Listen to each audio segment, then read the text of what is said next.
Good afternoon and welcome. On behalf of the National Catholic Educational Association, thank you for joining us for this professional development opportunity.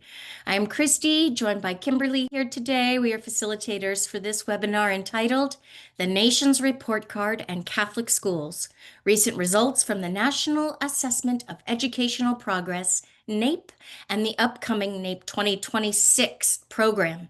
A few quick points before we begin. First, this session is being recorded and will be available soon on ncea.org. Next, the Q&A box is open and we value your input. Please submit all questions and comments there. And kindly note that the chat is disabled, so please use the Q&A box for all of your feedback and engagement. And finally, stay with us after the presentation. Complete the survey linked in the chat to receive your certificate of completion. Let's begin our time together in prayer. Please join me in the name of the Father, and of the Son, and of the Holy Spirit. Amen. Loving and gracious God, we come together in gratitude for the gift of Catholic education, for the students, the educators and leaders who strive each day to form minds and hearts in truth and faith. Bless and guide our time together today, that it may serve the good of all children and reflect our shared commitment to excellence, integrity, and service.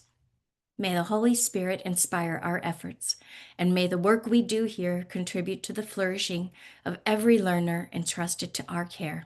We ask this through Christ our Lord. Amen. In the name of the Father, and of the Son, and of the Holy Spirit. Amen. And at this time, it is my great privilege to introduce today's speakers. Michael Fosbach is a Principal Research Associate at Westat in Rockville, Maryland, where he serves as the NAEP Private School Coordinator. Since joining Westat in 2011, he has led outreach efforts with private school organization leaders to strengthen participation in the National Assessment of Educational Progress. Before joining Westat, Mr. Fosbach taught elementary education in Montgomery County, Maryland. Welcome, Michael. Next, we have Jess, who is a resident research assistant at Westat, where she supports the NAEP Private School Coordinator. Oh, forgive me, my screen's going out here. It's a research analyst, forgive me, Jess, at Westat, where she supports the NAEP Private School Coordinator in fostering education with private school organizational leaders nationwide. In her role, Ms. Cooey contributes to outreach, communication, and coordination activities that enhance private school participation in the National Assessment of Educational Progress. Welcome, Jess. And finally, Jason Nichols is a Principal Research Associate at Westat and has contributed to the National Assessment of Educational Progress program since 2002. He collaborates with states, districts, and organizations to analyze NAEP data and results. Mr. Nicholas's experience includes professional development for mathematics teachers, large-scale data collection, and teaching at the middle school, high school, and university levels. Welcome, Jason. Thank you, all three, for being here with us today. The screen is yours. Great. Thank you so much for that wonderful introduction. Thank you all for your attendance in today's webinar. I think Jason is going to pull up our slide deck for us. There we go. So we're going to be presenting today about the National Assessment of Educational Progress, and specifically about Catholic school participation in NAEP.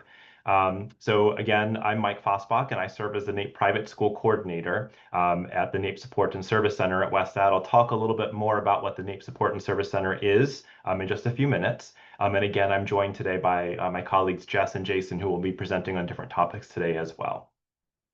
So our agenda for today's presentation, I'm going to provide a brief introduction or overview to what the National Assessment of Educational Progress, or NAEP, is. We'll talk about the upcoming program this school year, the NAEP 2026 program. Then we'll jump into an important discussion about the importance of private and Catholic school participation in NAEP. And then finally, we'll end with a presentation on recent NAEP 2024 results that were released earlier this year for grades 4 and 8 math and reading, and grade 8 science. And then at the end of the presentation, we will address any questions that come up throughout the presentation, and I'll provide my contact information as well in the event we're unable to get to all questions today. Okay, so we're going to talk about what is NAEP. Hopefully, many of you are familiar with this National Assessment of Educational Progress. But NAEP is the largest continuing and only nationally representative assessment of what our nation's students know and can do in various subjects. And I'll go over some of those subjects in a few minutes. NAEP is different from other assessments in that it provides a common measure of student achievement across the country and allows for a comparison of public school students nationally to that of private school students, including Catholic schools. And NAEP is long running and was first administered in 1969. I mentioned that NAEP is different from any other assessments that your schools may be participating in. One way that NAEP is different from other assessments is that we use sampling to select both the schools and the students. So not every school, public or private, Catholic or other private, not every school is selected for NAEP every cycle. The sample is drawn fresh every single year. And then within each school, not all students at the particular grade that is selected for NAEP that year, not every single student will be selected to participate in NAEP. So each school and student that participates in NAEP is used to produce results for the nation. So we have various subjects that NAEP assesses in. Math and reading are here in bold since these are the assessments that are administered most frequently every other year. But there are other subjects as well: arts, civics, economics, geography, science, technology and engineering, literacy, US history, and writing. And we'll talk actually about the program in 2026 in a few minutes that includes some of these additional subjects. Math and reading, though, are the assessments that are administered most frequently every other year at grades 4 and 8, and then every 4 years at grade 12. NAEP administers the assessments digitally, and this is done in a couple of different ways. Schools that are selected to participate in NAEP are asked to participate in a school technology survey to determine whether or not devices that the school maintain for student use are eligible to be used to administer NAEP. And if not, we also have the ability to send in NAEP representatives with NAEP-provided Chromebooks for use of the assessments. And again, regardless of how the school is participating in NAEP, whether on their own devices or on NAEP devices, we send in representatives to administer the assessment. And just a quick note about this picture, this is not a real assessment. It was done for training purposes, essentially, for the NAEP program, but I wanted to give a shout out. This is from a Catholic school in Rockville, Maryland, where this was taken. So these are all Catholic school students helping the NAEP program for this particular activity. But this is what the NAEP assessment would look like in a standard setting in a school. So I mentioned at the beginning of the presentation that I work at the NAEP Support and Service Center as the NAEP Private School Coordinator. And many of you school level Catholic school leaders and teachers and other folks in the building may not be as familiar with the NAEP Support and Service Center because we work primarily with national and local private school associations. For example, the National Catholic Educational Association. So we work with the associations to help promote NAEP so that those associations can then share information with schools. It's a great way for us to engage with schools through those associations, since most schools are familiar with their own association and maybe not quite as familiar with a large assessment program such as NAEP. So through that role, we work with the association leaders. We conduct webinars such as the one we're doing today. We also maintain an intranet, a website for the private school association leaders to provide them with timely information about the NAEP program. We also maintain a support desk and an email account so that we can help support the needs of the association leaders. And then we also work very closely with the NAEP data collection group. And our role in that is to help represent the perspective of private schools when we're developing materials that are used to reach out to recruit private schools and Catholic schools for an upcoming NAEP program. And then a big part of the work that we do is to work with the association leaders to obtain letters of support or endorsement that can be used when we communicate with schools that are selected for the NAEP assessment. And those letters help communicate the importance of their individual schools' participation coming directly from their association leaders. And we also take feedback from association leaders all the time about ways we could better improve the NAEP program for private schools and for ensuring that the private school associations have a voice in that conversation.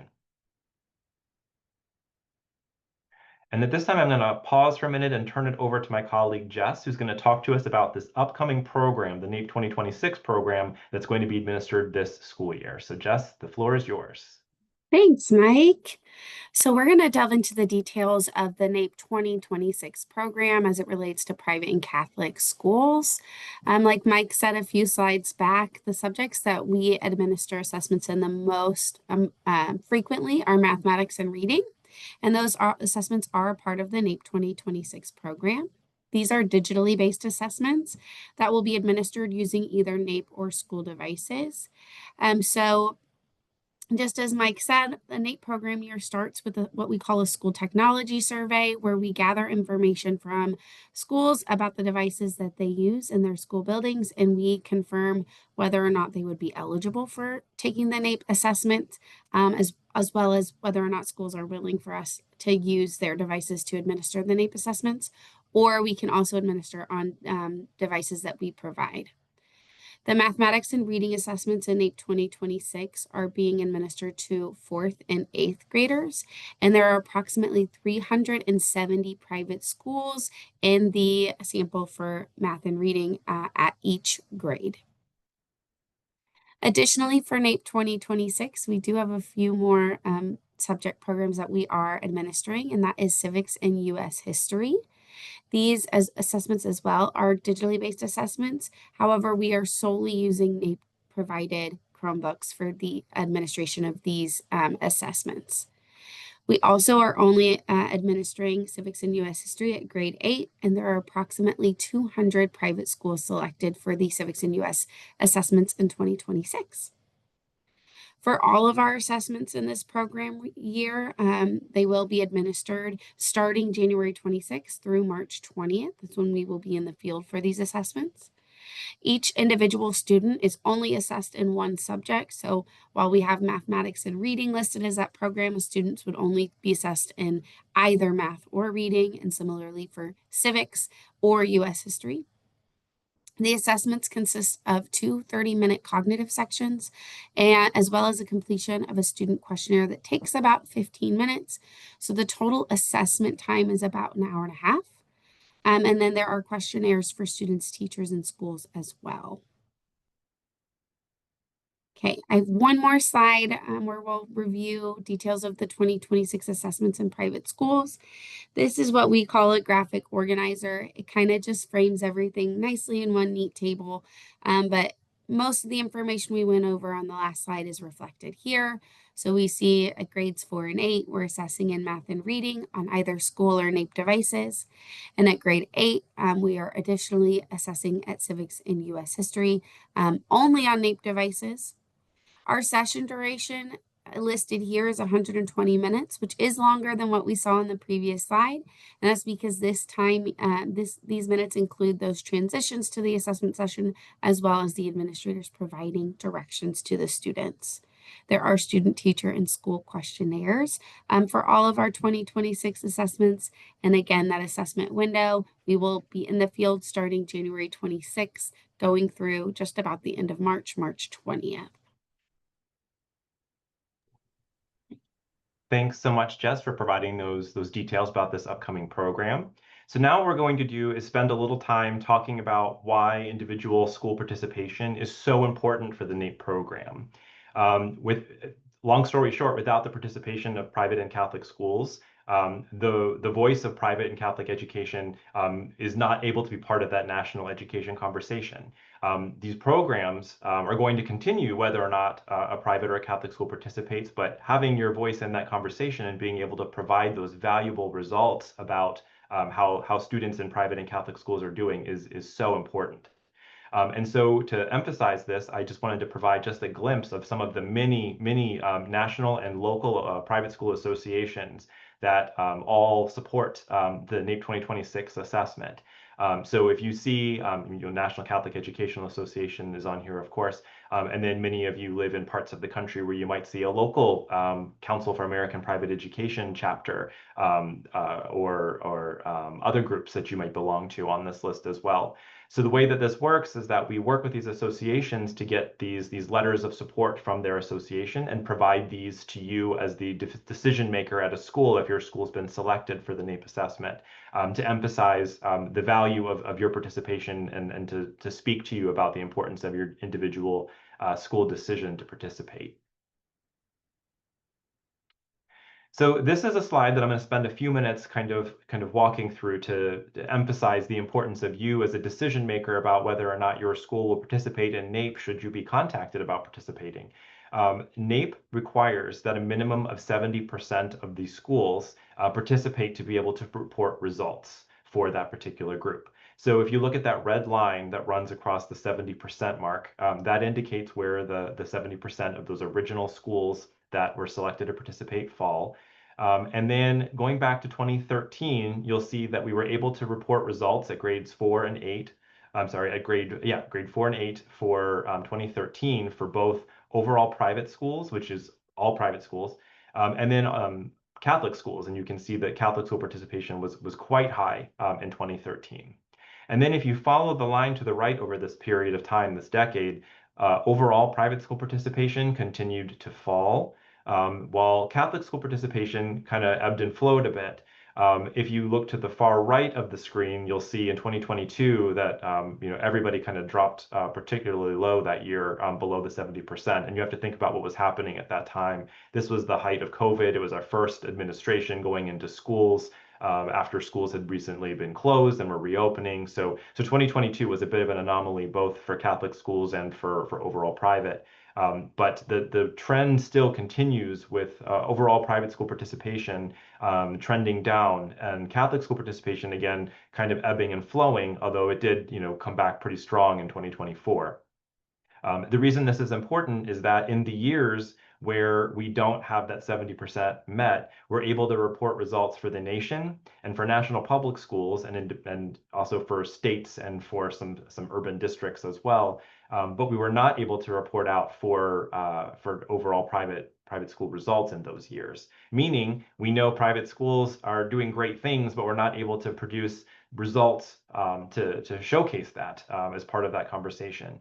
So it's so important that when your school is selected for NAEP, that you put a lot of thought into the importance of that decision.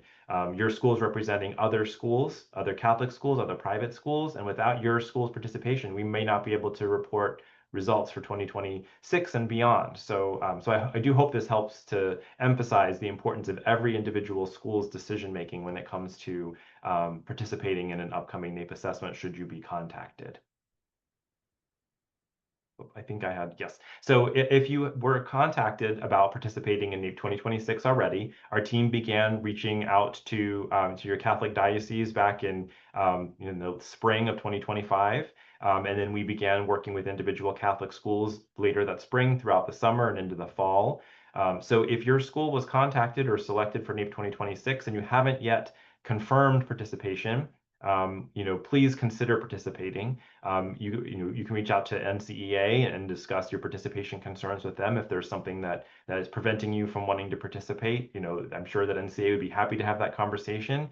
And then also every school that's been selected for the NAEP assessment has a NAEP representative. They're the person who's sending the school communications via email or via FedEx deliveries through mail. And you can also reach out to your NAEP representative to discuss those participation concerns. And we would love to do whatever we can to make your school's participation work and ensure that both private and Catholic schools have a voice in that national education conversation for NAEP 2026. So with that, so I talked about how it's so important for us to be able to have good participation and so we can report results. I'm going to turn it over to my colleague Jason, who's going to walk through some of these recently released results from 2024 to showcase what we can report out for Catholic schools because of strong participation, while we can't necessarily do the same for overall private. So Jason, I'm going to turn it over to you. Okay. Thanks, Mike. Thanks, Jess. All right.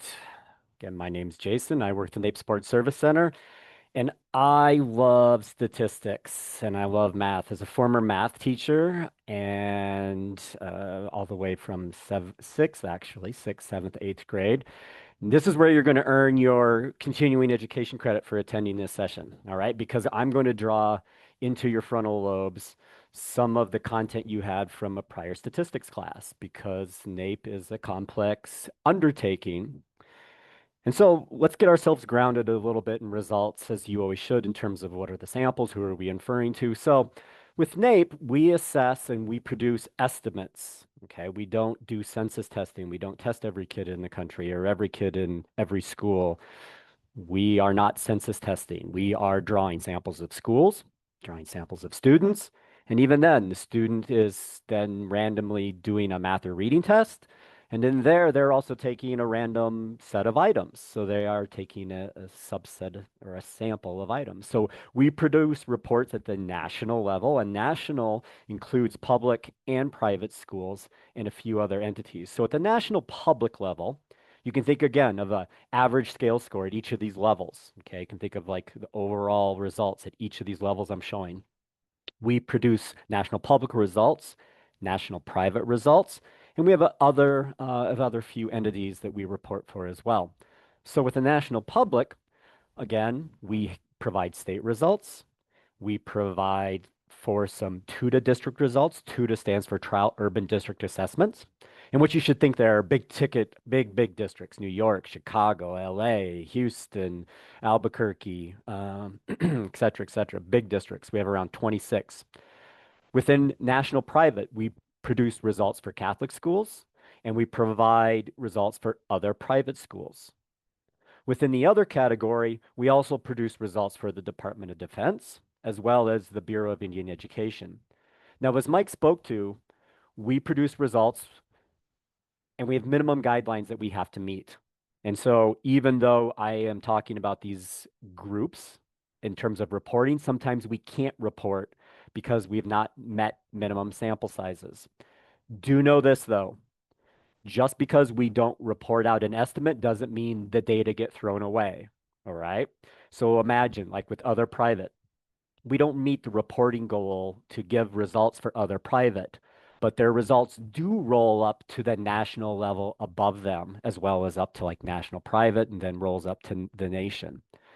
So do know, just because it's not reported doesn't mean the data are wasted. Now in 2024, what we're going to be doing is talking about what went on in 24 and looking at results for the nation, which includes public and private, and we're going to look at Catholic school results. So just again, to ground ourselves in 2024, in terms of the number of private schools we were looking at there, you can see in grade 8, we were assessing math and reading and science. Those were separate samples of schools, okay? We didn't go into a school with 3 different test subjects. We had math and reading schools, and then we had science schools. Jess pointed out how we administered and when we administered. It's with that same time frame always there, January to March for our operational assessments. We also do some assessments that are called long-term trend, and some of those get excuse me, get assessed at a little bit different times of the year. The typical sample size that we take in a school is 50 students.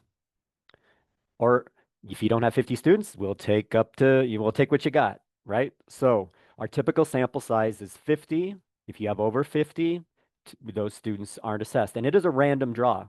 When we come to a school, and think about this, from any school perspective, the entity, and I don't care what field you're in, if you are doing statistics and you're working with studies and inferences to a population, the units don't get to choose to be in or not be in some regard. So when we sample schools, we draw a sample, and that is what we set with our sample. We don't go draw more schools if we start to have issues or a state comes to us and says, well, we don't want these schools. We want you to pick this school, this school. That's not quite how it works.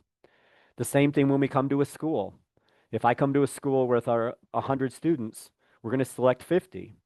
The school doesn't get to choose who those 50 are. That would start to bias the results, right? There'd be some selection types of bias. So again, if I come to a school with 100 students, we have a methodology where we're randomly going to take, 50 students out of there, and they only take one subject area. And as Jess pointed out too, the test is pretty short.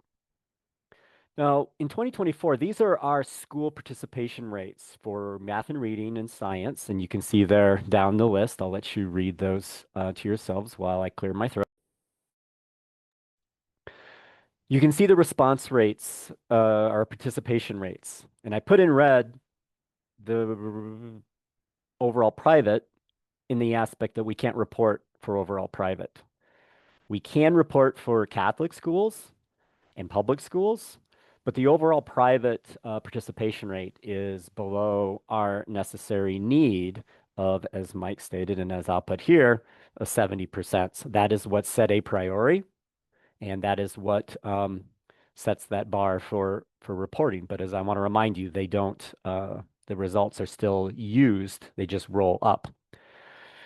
Again, we draw samples and we assess a lot of students. Okay, this is from 2024.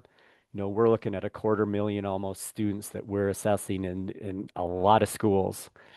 And the same with science, 23,000 just for science at grade 8. And so we have large sample sizes. That's one of the powerful things about NAEP, is NAEP is uniform in the assessments that are given to students across the country. We have standardized conditions. We have standardized procedures for how the assessments are administered and the samples drawn.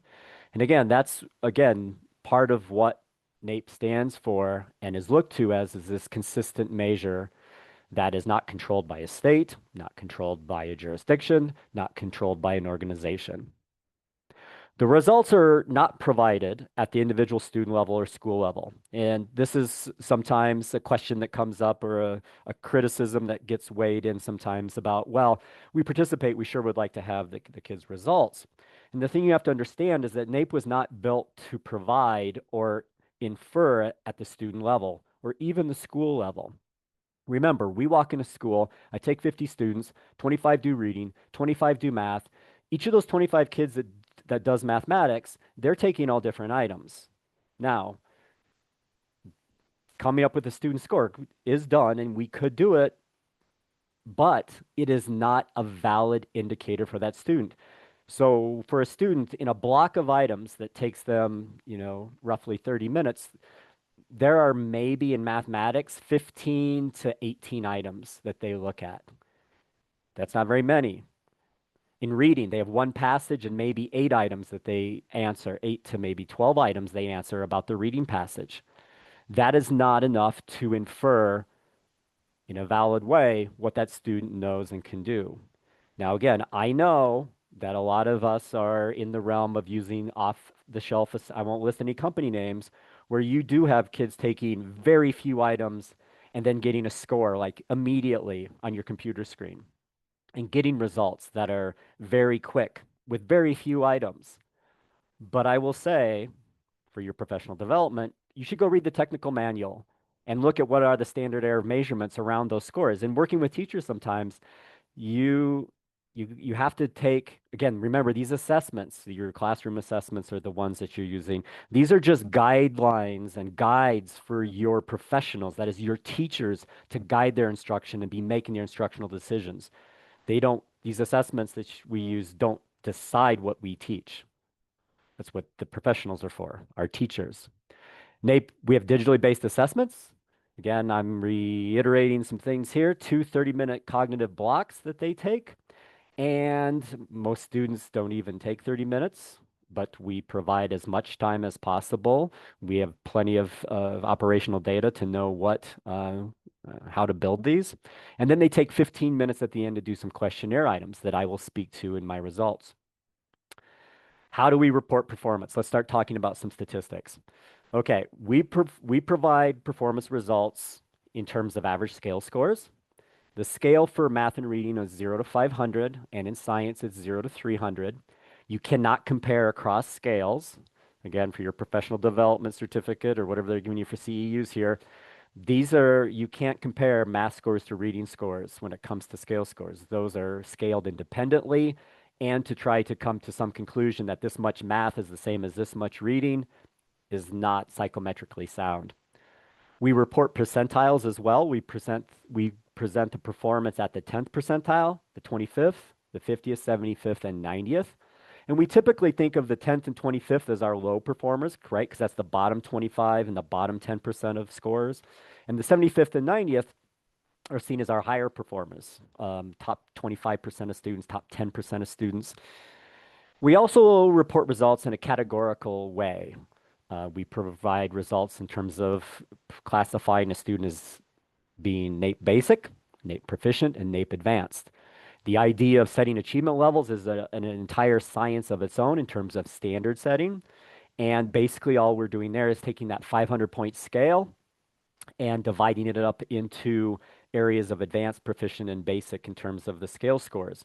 This idea of achievement levels and this idea of setting these achievement levels are done by panels of people from across the United States, parents, teachers, business people, organizations, people that are willing to volunteer to, actually, they actually get a little bit of a stipend, but these achievement levels are not set by NAEP. These are set by panels of representative members of the public.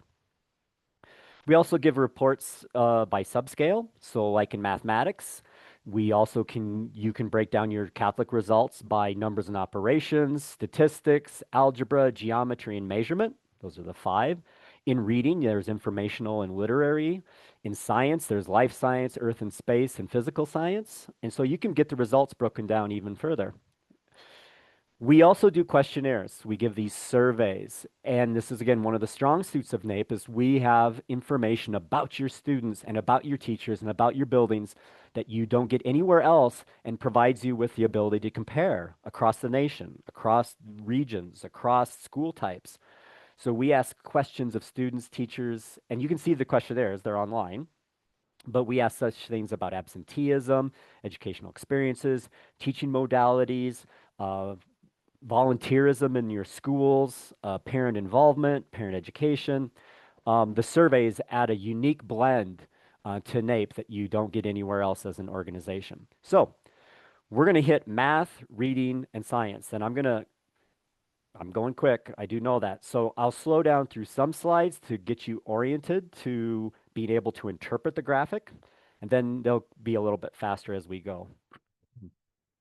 So this is the national level. This isn't Catholic yet. Catholic is in here, but these are our national level results. And so what we saw in 2024 for grade 4 math is we saw an uptick from the prior assessment of 2022. And you can see back then the prior assessment to that was 2019.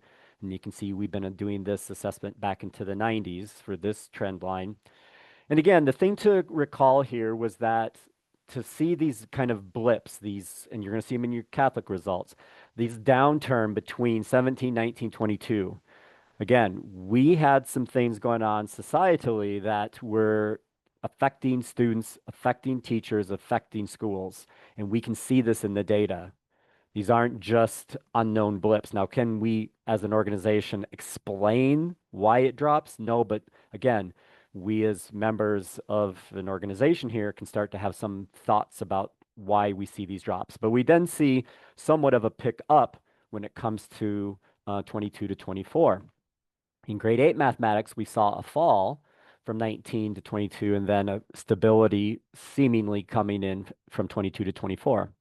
Now remember, if you've taken a statistics class, and I know you have, and don't pretend you haven't, these asterisks that we see in these graphics are denoting statistical significance. Now again, back in maybe your dark past, your undergrad stat class, or your high school stat class, again, we take samples of students, samples of schools, therefore we're providing estimates, and these estimates have variability related to them because it's a sample.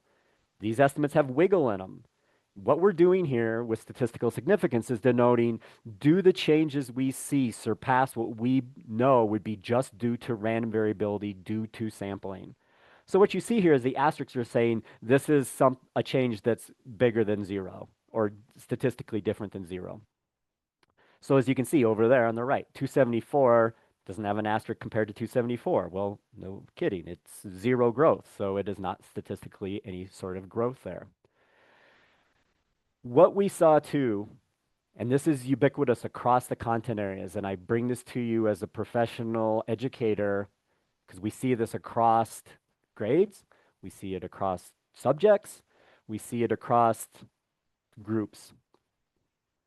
We see this differing achievement. If you look over at grade 8, we see this different, and these are percentiles. So you have the bottom line is the 10th, the 25th, 50th, 75th, and 90th. We are seeing this pattern, especially grade 8, where the top is going up and the bottom's going down, to put it simply. You can see over there for my grade 8, we dropped from 20, my bottom 10% dropped 5 points from 22 to 24, whereas my top students up at the top went 325, 328, went up 3 points. This pattern, you can see fourth grade's not as prevalent in that behavior, but it's still there. We're seeing this across grades, across subjects. You're going to see this in math, you're going to see it in reading, you're going to see it in science. And that's concerning to me as an educator and a person who works with students.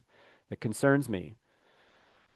We also report in terms of, again, these achievement levels. So again, what you can see here for grades 4 and 8, if you look, the bottom row is 2019, 22, 24. We saw this drop in achievement and then some stabilization. We saw the drop in terms of the percentage of students proficient and advanced. If I look over at my grade 8 in 2019, 24 plus 10 is about 34.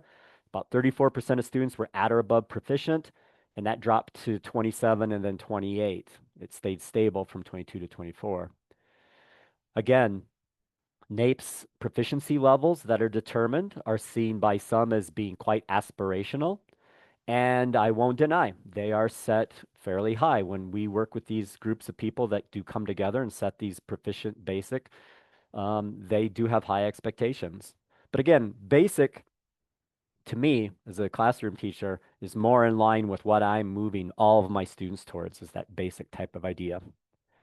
In terms of reading, we saw, and this is unfortunate, we are seeing declines still after our COVID type of entry between 19 and 22.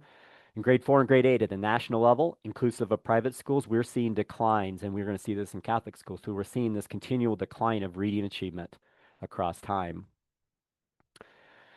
You can see it even more so here with this dichotomous type of change, with our bottom falling more than our top, even though in this case the top is declining as well, but not as much.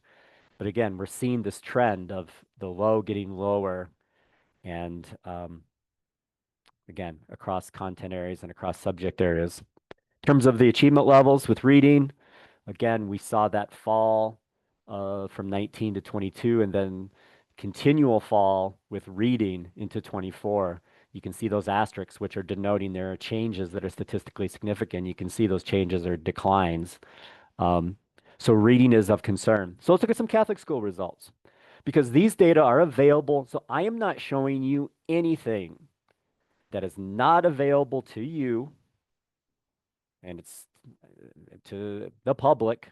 They are available online in the tools that we provide out there. Let's orient ourselves here. Across the bottom is time. The dark blue are Catholic school students, and the gold are public school students.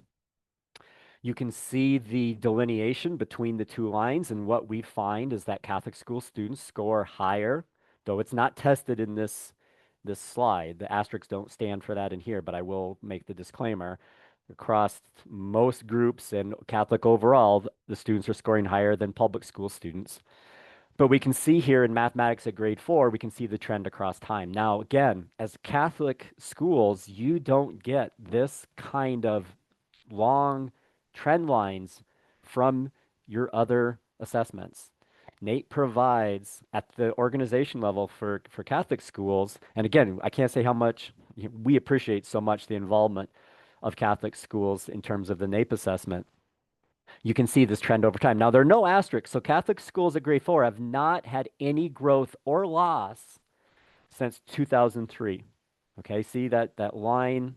It's completely, there's been no change in Catholic school grade 4 performance in math. Whereas you can see grade 4 public schools had a big drop during 19 to 22 with a slight climb out of the hole into 24th.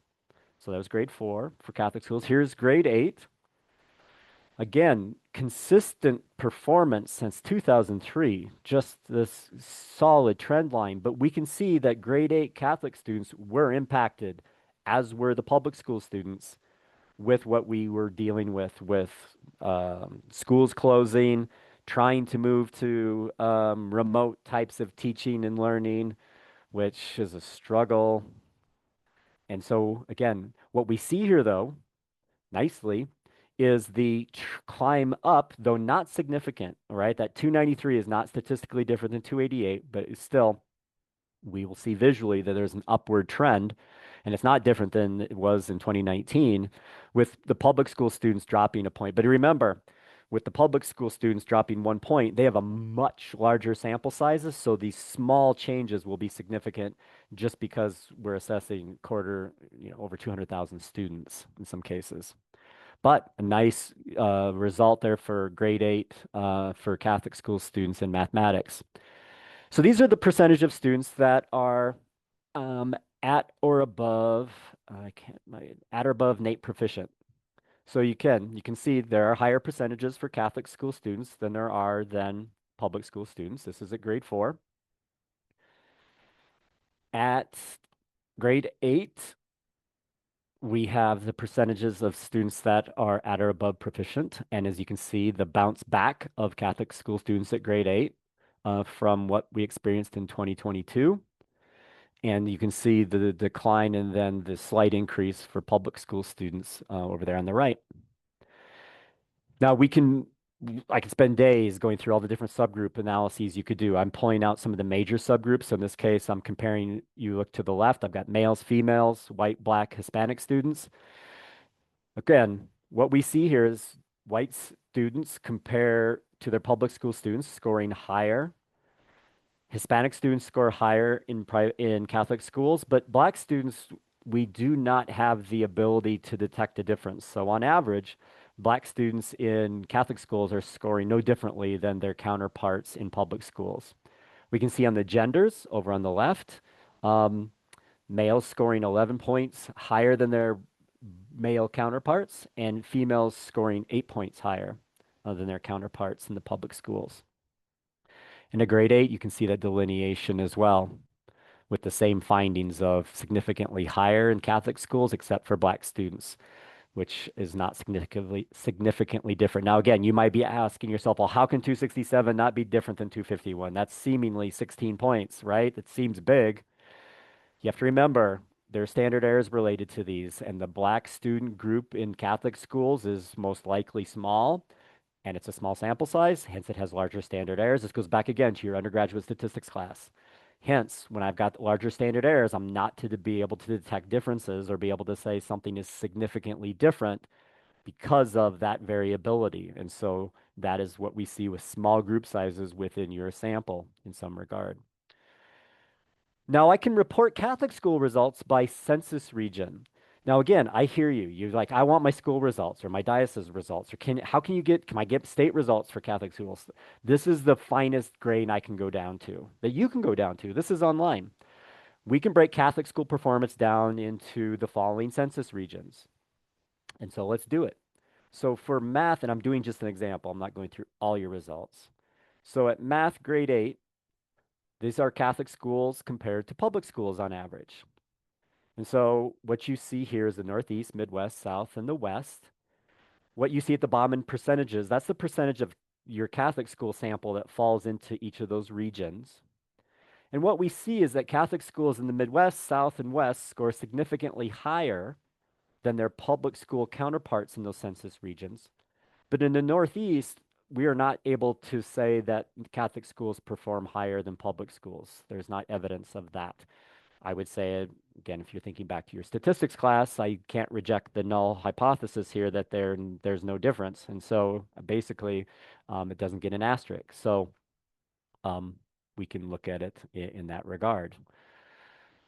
And I find that informative. I mean, the difference at these other census regions is pretty large, without a doubt. So that was math grade, and you could do it with any reading, math, whichever. So let's talk about the reading results. This is kind of the story that's of concern to me as a statistical reader of these things. So as we see, grade 4, really consistent across time, right? There's not a lot of movement there. A lot of the asterisks are saying you've come down, and that's what's showing here is for 2024, grade 4 was at 230 for Catholic school students. That is significantly lower than all the ones that have asterisks. And a continual decline from 2019. So we went 235, 233. Now we see that's the same in the public schools as well. But of concern, right? The concern for me as a member of society is to see, these declines in read. Do we know why? I don't know why, right? That's the thing. Sometimes being a statistician is just, I don't know why. I'm just telling you, these are what the numbers say. I can't tell you why. And that's the thing with NAEP, is we can't infer any cause. We don't have those kinds of things. This is not a lab setting or an experiment where I'm able to control my independent variables to be able to turn one on and turn one off to say, here's the cause. But what I can tell you is, here's looking at just your Catholic school students at grade 4, okay? The decline is across the board, all right? So for Catholic school students at grade 4, these are the percentiles. And you can see those bottom 10% of Catholic schools, it's a pretty drastic fall. I didn't do any astraces in any of these, okay? I didn't run any significance checks on any of these, just in light of time. Everybody's fallen, but your lower 10% of students are, it's a clear trajectory back further than just COVID. Back to whatever year, I can't think, I cut it off on the bottom, but we're back into 2003. This is something I would be introspective of as a Catholic school leader or a Catholic school curriculum what is, and I would assume you have evidence of this, not just from NAEP. Okay, these systems typically align, but you can see with your 50th percentile falling below proficient into basic. The middle line was in the proficient realm, falling now pretty solidly down into the basic level. At grade 8, we also saw a non-significant decline from 277 to 279 for Catholic school students, still significantly higher than public school students, without a doubt here. But the trend is of concern from your peaks in 2011, 12, 13, 14, 15, 16, 17, coming downward. As this is, we see this downward trend too for public schools. And again, the concern here would be the part of the conversations I would be having internally. Do we see this? What can we do about it? What are we doing about it? Because this isn't new news, right? And so moving forward with that, you can see the decline in the proficiency levels, with the blue bars being Catholic school students, grade 4, where we were above 50% proficient in reading, dropping down to now 43%.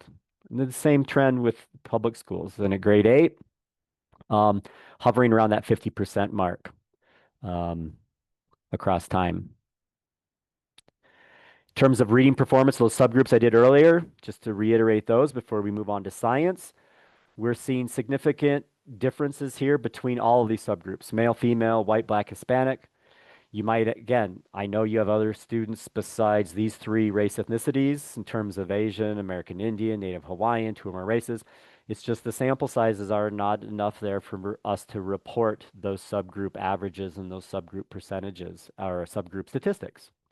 So again, we see, but now the comparisons you should make is, okay, you get to the fact, okay, we're higher than public school. Where are we lacking internally? So our white students are scoring, 15 to, 15 to a little bit more in terms of the difference between subgroups. And my females are scoring 8 points higher than males. I would want to do next. Here's what I would do next if I were you. I would go break down those percentiles by gender, by male and female across time in Catholic schools. That would be where I would want to look at next as an analyst or as a Catholic school administrator. Again, at grade 8, we see these differential performances compared to public schools, but internally as well. We see females still scoring higher internally compared to males. And we see this differential performance between black and white students in Catholic schools of 22 points. Comparatively.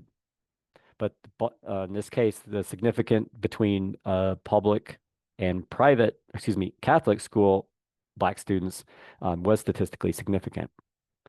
And finally, rolling into science. I know this is a lot to take in over a short amount of time. All right. I do understand that. I know. In science, at the national level, okay, change your focus. We're going back to national. So this is public, private, Catholic school students at grade 8. What we saw was, again, that line's pretty flat, but there is a decline from 2019 to 2024. We saw a 4-point decline, but not a change compared to the beginning of that trend line in 2009 for the science frameworks we're currently in. But again, A decline from 2019. Surprising, maybe, maybe not.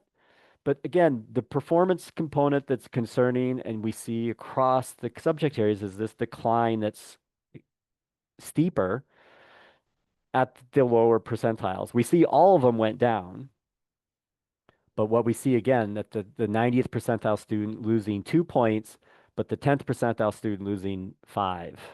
So this differing slopes is what's of concern to us as educators and as a society. In terms of our subgroups in science, we saw no significant changes in students that were Asian, Black, Native Hawaiian, Pacific Islander, or two or more races. Now, again, I know you look at those and you can see their declines, right? 139 to 134 for Native Hawaiian Pacific Islanders. That's 5 points, but it's not statistically significant. That is, I can't say that that is significantly different than 0 when taking into account the idea that we took samples of students. We did see score declines for our American Indian Alaska Native students, Hispanic students, and white students, with white students falling 4, Hispanic students falling 3. And again, that looks like it's 4, but there is rounding. And 12 points for our American Indian Alaska Native students, large declines for that subgroup. Our achievement level percentages, what's considered proficient, we see the increase and then this decline from 19 to 24 if you look at the length of that bar. And then looking at Catholic school results, we saw a larger decline for grade 8 students than we saw for public school students. Again, public school students fell 4 points from 153 to 149, but Catholic school grade 8 students in science fell a magnitude of 7 points, seemingly larger, even though higher, okay, we kind of come to that conclusion that, yeah, the Catholic school averages are higher than the public school averages. But again, the decline was more than what we saw at the public school level. So the Catholic at the grade 8 for science was definitely of concern. The same groups are scoring higher than their counterparts at the public level here with male, female, white, and Hispanic. The Black students are not statistically different. And again, that comes down to sample size and statistical significance. The standard errors around those don't lead me to be able to flip the asterisk switch to say that I'm confident that there is a difference. So again, the alignment there. So the takeaway, to bring us back before I talk at our end here about survey questionnaires, what we saw across math, reading, and science, right? We saw some upturns in math, downturns in reading, science kind of going downhill. We see this difference in performance at the lower end of the distribution, which is concerning to me as a teacher. Those are the ones, I don't want to lose. The hardest to maybe, it's where I struggle as a teacher, right? The whole uh, learning environment in classrooms, it's difficult, without a doubt. Now, I said we had survey questionnaires. Now, again, this is an example to try to just showcase on our way out of our hour we ask students questions about, again, what they're seeing in classrooms, what are they doing in terms of educational experiences, what are some of the things they are doing at home in terms of education, what are their parents' education, in terms of the schools, what's happening in schools. And I am a slide back. I was on grade 8. Okay, that's interesting. That slide snuck in there, making sure it's the right one. Subgroup of Black. Sorry. So we asked the question of students, how many days were you, back to my survey questionnaires, how many days were you absent from school in the last month? Okay. And what we're looking here is a relationship between days absent and achievement. And again, orient yourself here in terms of Catholic and public. And what we see here, again, reading across the bottom, is this idea that students were able to respond, I missed no school in the last month, I missed 1 to 2 days, 3 to 4 days, 5 to 10 days, more than 10 days, or they didn't respond. The thing you should note is the slope, right? As students are saying they miss more school, their achievement is dropping. And that's the same for public schools as it is in Catholic schools, right? So your students who are missing more school, we can see They have lower achievement, and this makes sense, right? But this provides you with information and data rather than just your gut feeling or the conventional wisdom.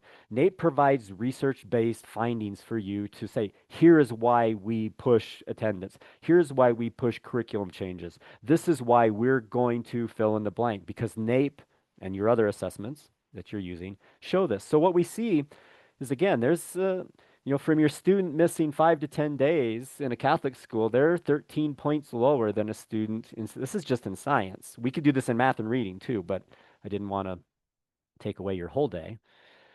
In terms of what percent of students are saying that, we can answer that too. And so what you see, if I just add none in 1 to 2 days, 65% of the public school students, 30 plus 35, are saying they missed 2 days or less, versus Catholic school students, which is 77%, are saying they only missed 2 days or less. So you get an idea here of the response pattern of, okay, you have 15% of students in Catholic schools saying they missed 3 to 4 days in the last month. You could even add it together, 15 plus 6. So 21% of Catholic school students are missing 3 to 10 days per month. That's, maybe enlightening. 21% that's a big chunk, 20% missing 3 to 10 days. And we only go to school 5 days a week, right? 5, 10, 15, 20. That's almost for the 5 to 10 or more than 10. You have 1% reporting. That's a half the month. So I bring this to your attention just because these data are available to you. The Nation's Report Card website, now it sounds like the quick, and for a limited time only, this is available. These are available all the time. These websites are not down due to the government shutdown. These data are available to you on the Nation's Report Card website, the NAEP Data Explorer, and the NAEP Questions tool. We have a questions tool where we release items out of our item bank where you can actually go look to see how Catholic school students performed on items and how public school. And you can use these items. We actually have a test your student type of feature where teachers can pull items and build tests and use them as they see fit, and then get comparisons that they would say, wow, only 5% of my students can do this, but nationally, that's pretty bad. Let me not say 5%. Let's say 85% of my students can do this item, and nationally, only 65% can. Provides you with some kinds of centering or some grounding, or I don't want to use the word norm reference because we are not norm reference. That's what you pay for some of the other assessments you use. We have some brochures available to you. I know that your overarching organization has these and they're available on their website, I believe, but we've put some of the things that I have just covered into writing and into a succinct type of reporting form with these brochures of your math and reading results for 24 and the science results for 2024 for Catholic schools. And that's where I pulled a lot of the graphics, and those are available to you as PDF. I am going to turn it back to my colleague Mike for final salutations and maybe some fielding of questions as he sees fit. I appreciate your time. I know Mike, Jess, and I know what it is that you do, and we appreciate so much your involvement and the work you do with students. The most important thing is what's going on in the classroom. Thanks. Thank you so much, Jason, for that very thorough and helpful presentation on the 2024 math, reading, and science results for grades 4 and 8 math and reading and grade 8 science.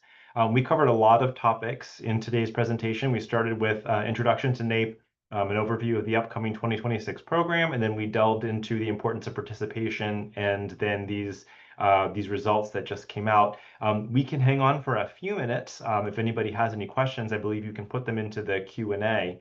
And we can try to answer 1 or 2 of those if there are any burning questions.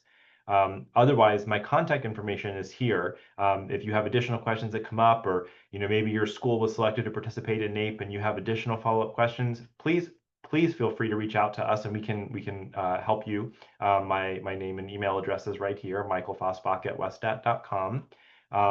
And I think that's about all we have for today. So I thank Jess and Jason for your presentations. Very helpful, thank you. And thank you to NCEA for inviting us to speak today to NCEA member schools about the importance of Catholic school participation in NAEP, this very important educational program, and giving Catholic schools a voice in that education conversation. So I will turn it back over to you, Christy. Thank you. Michael, thank you. If I may just give a last call, if anyone has any thoughts, comments, questions, please feel free to put them in the Q&A. But until then, Michael, Jess, and Jason as well, if I may say thank you on behalf of NCEA. Please accept our deepest gratitude for being here with us today and for what you do to help support our schools, bolster that support of our Catholic schools.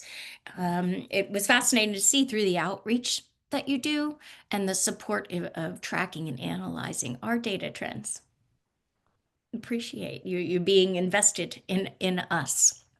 And I hope we can all look forward to our increased Catholic school participation for usable data in 2026. Shout out of appreciation for sprinkling in some professional development here for us today, and a simple reminder of it's important and the great importance of what is going on in the classroom. So to our online attendees, thank you for being with us as well. And please reach out if we can walk you through participation questions you have for NAEP 2026. We'd be happy to. We're proud to partner with NAEP. If you would please take a short moment to complete the survey in the chat, as your input is invaluable to strengthen our work in service to you. And if there are no further comments or questions in the chat, I'll just say, may we all Catholic school leaders, educators, and staff, including our NAEP staff with us, continue to be blessed through their partnership and participation and collaboration with NAEP, so that the faith, learning, and growth of every student in Catholic education is recognized and nurtured. I'll say one final thank you, goodbye, and God bless. Thank you for being here with us today.